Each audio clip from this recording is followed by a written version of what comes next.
Graça e paz, queridos irmãos, um ótimo dia a todos, uma ótima quarta-feira, hoje 4 de setembro de 2024, e nosso devocional está em 2 Coríntios, capítulo de número 11. Paulo, ele está ali falando com os irmãos de Corinto, dizendo que os ama, e ele tem um zelo muito grande por eles. Diz o versículo 2, o zelo que tenho por vocês é um zelo que vem de Deus.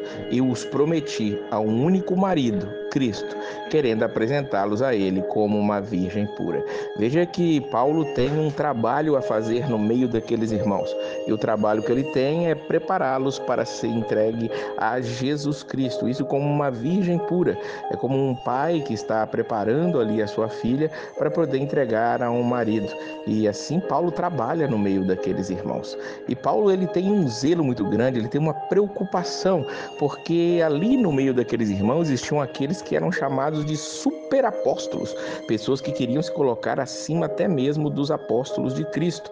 E Paulo queria evitar, diz o versículo 3, que assim como a serpente enganou Eva com astúcia, a mente de vocês, ou a mente dos coríntios, fosse corrompida e se desviasse da sincera e pura devoção a Cristo. Aquelas pessoas que tinham se infiltrado ali estavam tentando corromper os ensinos do apóstolo Paulo, e Paulo estava ali morrendo, ali de preocupação com aqueles irmãos, por isso também do envio dessa carta. E ele diz no versículo 5 que não se julgava pouco inferior a esses superapóstolos. Ele diz que podia até ser um orador não tão eloquente, mas ele tinha conhecimento. É interessante ver Paulo dizer isso, que ele não era um grande e eloquente orador. Vemos as suas pregações, vemos seus ensinos, e o que nós vemos é que parece sim que ele tem bastante eloquência, mas ele ali com humildade diz que não era um grande orador, mas tinha sim um grande conhecimento. E ele vai dizer ali que pergunta àqueles irmãos: será que cometi algum pecado ao humilhar-me a fim de elevá-los, pregando-lhes gratuitamente o evangelho de Deus? Paulo, ele despojou outras igrejas para poder estar ali pregando aqueles irmãos. Ele diz no versículo 8, despojou outras igrejas, recebendo delas sustento a fim de servi-los. Veja bem que Paulo, ele já disse para nós que o obreiro é digno do seu salário, mas na região de Corinto, ele recebeu ajuda dos irmãos de outros lugares, da Macedônia, por exemplo, para poder estar ali pregando o evangelho sem estar sobrecarregando aqueles irmãos. Ele diz no versículo 11 que ninguém na região da Caia poderá privar ele desse orgulho, do orgulho dele ter pregado ali sem pedir nada e sem receber nada daqueles irmãos ali. Por outro lado, os falsos apóstolos, eles queriam estar ali tirando tudo que eles tinham. Paulo fala mais embaixo no versículo 13 que tais homens são falsos apóstolos, obreiros enganosos, fingindo-se apóstolos de Cristo. E não é nada demais, porque o próprio Satanás, ele se disfarça em anjo de luz, quanto mais os servos dele. Paulo está chamando aqueles superapóstolos de servos de Satanás, que estão ali a serviço de Satanás para corromper a igreja de Deus. E Paulo está chateado com isso. Ele chega a dizer: ninguém me considere insensato. Vocês suportam até quem os escraviza ou os explora. Então eu estou falando aqui como que fora de mim. Eu admito que nós fomos fracos diante disso, para com isso.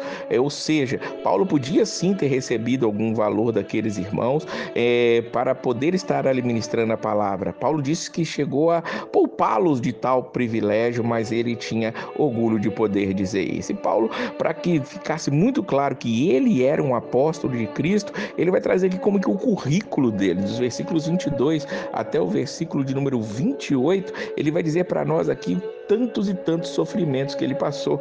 Muitos dos apóstolos que se diziam apóstolos naquela época, eles não tinham passado nem metade do que Paulo passou por amor ao evangelho. Ele vivia literalmente aquilo que Cristo tinha dito, que no mundo nós teríamos aflições, e era para nós continuarmos tendo bom ânimo. Por isso ele vai dizer: são eles hebreus? Eu também. São israelitas? Eu também. São descendentes de Abraão? Eu também. São eles servos de Cristo? Eu ainda mais. Trabalhei muito mais, fui encarcerado mais vezes, fui açoitado mais severamente, exposto à morte repetidas vezes. 5 vezes recebi dos judeus 39 açoites. 3 vezes fui golpeado com varas, 1 vez apedrejado, 3 vezes sofri naufrágio, passei por uma noite e um dia exposto à fúria do mar, estive continuamente viajando de uma parte a outra, enfrentei perigos nos rios, nos assaltantes, dos meus compatriotas, dos gentios, nas cidades, no deserto, deserto, no mar, perigo entre os falsos irmãos. Eu trabalhei arduamente, muitas vezes fiquei sem dormir, passei fome, sede, muitas vezes fiquei em jejum, suportei frio e nudez. E ele enfrenta diariamente ainda uma pressão interior, que é a preocupação com todas as igrejas. Será que os apóstolos de hoje, inclusive, os que se autodenominam apóstolos, eles podem dizer que tem um currículo como esse? Paulo provava através da sua vida que Cristo tinha realmente chamado e da maneira que chamou, como ele fala lá em Atos capítulo 9, te escolhi para ser um vaso que vai sofrer pelo meu nome.